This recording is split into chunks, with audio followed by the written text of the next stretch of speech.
Bienvenue au collège Félix Éboué. Là, notre jardin créole est un vrai trésor, un coffre de biodiversité.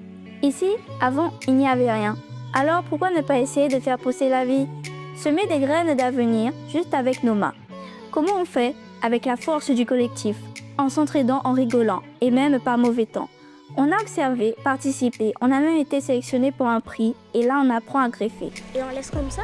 On mélange la culture, la productivité, on s'adapte, on innove, on partage même avec les tout-petits.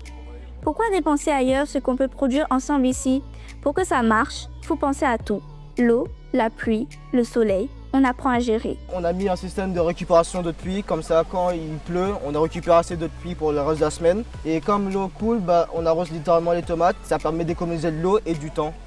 On protège nos cultures, on les surveille et on s'amuse. On va le mettre dans le terreau. On est tous ensemble, on travaille ensemble. C'est comme du travail d'équipe. On s'occupe, on parle et on discute. Le jardinage, c'est pas que un travail, c'est aussi un jeu. Je suis l'éco-délégué et j'ai une formation à Triacase pour le compostage, qui est quelque chose d'essentiel pour le jardin. Et je vais transmettre ce savoir à ma classe pour qu'ils apprennent des choses importantes. Nous, les élèves, on sème les graines et on adore ça. On apprend à reconnaître les plantes et même les petites bêtes qui y vivent. Ensemble, on cultive des liens entre générations. On transmet aux plus jeunes, on apprend des plus grands. Quand vous laissez les gourmands, tomates, ça ne grossit pas beaucoup.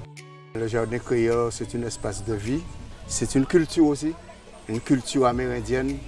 Vous verrez ici, là, il y a toutes les plantes aromatiques et médicinales. Les denrées, les racines, comme la manioc, comme le gnam, la papaye, il y a des orangers. Quand ils viennent, ils se sentent mieux. Ils se défoulent un peu sous le jardin. Avant, j'avais peu d'enfants. Et maintenant, j'en ai même trop. Là, c'est moi, Cheyenne. On explique les dangers des pesticides. On chouchoute de nos larves de coccinelles et les insectes protègent nos plantes. Plus qu'un jardin, c'est un espace qui active nos savoirs de classe. En 6e, on travaille sur la ville de demain, donc le jardin créole rentre tout à fait dans le thème.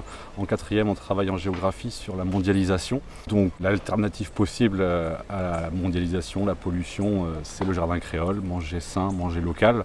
En français, il y a des lectures de contes. En SVT, il y a des cours qui sont faits dans le jardin. Et on va avoir tout l'établissement qui va avoir une visite du jardin créole par nos jardiniers. Et puis un jour, c'est l'heure de la récolte. On a 35 cocotiers dans le collège. On transforme ça dans les cuisines de la SECPA. Et tout le monde peut se servir et profiter de la production du jardin. Alors, rejoins-nous dans cette aventure. Parce qu'ici, au jardin créole, c'est pas juste les plantes qui poussent. C'est nous tous qui grandissons. Jardin